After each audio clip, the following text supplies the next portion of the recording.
Hi friends, I hope you are doing well. Today we will talk about how to fix or how to solve the problem of freezing on the application of Flu app. You will go to settings.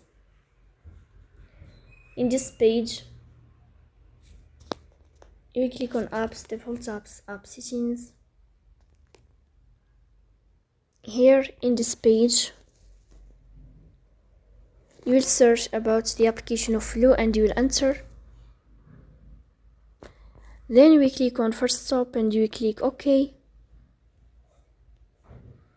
Here you will enter to the window of storage. Then you will click on clear cache. In the end, you will turn off your phone and you will restart your phone again to fix that problem. So please don't forget